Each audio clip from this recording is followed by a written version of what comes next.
the young, and the restless spoilers. Diane Jenkins, a woman who had weathered many storms in her life, was now facing perhaps the most heart-wrenching ordeal of all, the rejection and betrayal by her own son, Kyle Abbott. The bitterness in Kyle's declaration of vengeance against her was a wound deeper than any other. He proclaimed that their relationship was over, that he would seek revenge for all the perceived wrongs she had done. Diane, overwhelmed by the emotional turmoil, felt a crushing weight on her soul. She wanted the conflict to end, but the stress was too much. One day, unable to bear it any longer, Diane collapsed and was rushed to the hospital. When news of Diane's condition reached Kyle, he reacted with cold indifference. To him, Diane's collapse was nothing more than a manipulative ploy to garner sympathy. "She's just being dramatic," he scoffed. "She's always been a master at playing the victim to get what she wants." But there were those who believed in Diane's sincerity. "I, for one, am convinced that her pain is genuine." The relentless barrage of conflicts had taken a severe toll on her, both physically and emotionally. Diane was not fabricating her distress, she was truly suffering. Jack Abbott, Kyle's father, was incensed by his son's cruel dismissal of Diane's plight. Seeing Diane in tears, broken and in pain, stirred a deep anger within him. Jack could not fathom how Kyle could be so heartless, so consumed by his quest for power that he had lost all sense of compassion. "How dare you treat your mother like this?" Jack shouted, his voice trembling with fury. "She's in the hospital, and all you can think about is yourself. You're no son of mine." The tension in the Abbott family was at a breaking point. Victor Newman, ever the manipulator, watched with a hidden smile. His machinations had set these events into motion, and now he saw the Abbott family tearing itself apart from within. For Victor, this was a strategic victory, a step closer to consolidating his power, while his rivals were distracted by their internal strife.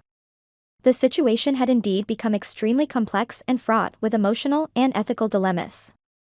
Kyle's behavior had alienated him from his family, painting him as a villain in the eyes of those who once cared for him. But was he truly deserving of all this hatred?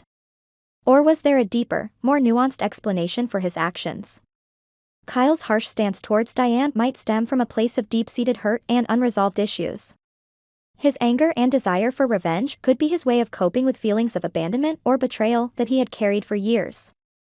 It's possible that he saw Diane's past actions as unforgivable transgressions, and his response was a misguided attempt to reclaim some semblance of control and justice in his life. However, his inability to show empathy and his readiness to accuse Diane of deceit without any consideration for her well-being reflect a troubling loss of humanity. Kyle's pursuit of power and his alignment with Victor had led him down a dark path, one where he was willing to sacrifice relationships and morality for the sake of ambition.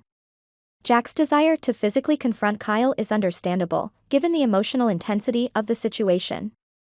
As a father, seeing his son become so callous and vindictive towards his mother would naturally provoke a protective and defensive response.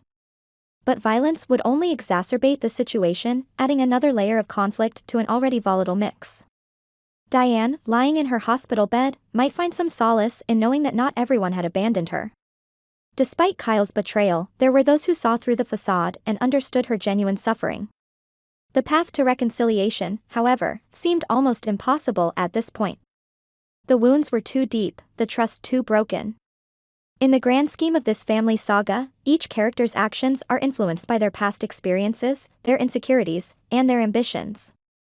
Kyle's descent into a power-driven mindset, Jack's protective fury, Diane's collapse under emotional strain, and Victor's manipulative schemes all intertwine to create a narrative of tragedy and conflict. The question remains, can Kyle find his way back to his humanity, or is he too far gone in his quest for power? Will Diane recover and find peace despite the betrayal? And can the Abbott family ever heal from the rifts that have torn them apart? The answers to these questions lie in the choices each character makes moving forward. Forgiveness, understanding, and genuine attempts at reconciliation could pave the way for healing. But as long as the pursuit of power and revenge dominates their actions, peace will remain a distant dream. In conclusion, Kyle's actions, while deeply hurtful and seemingly unforgivable, might stem from his own unresolved pain and misguided attempts at self-preservation.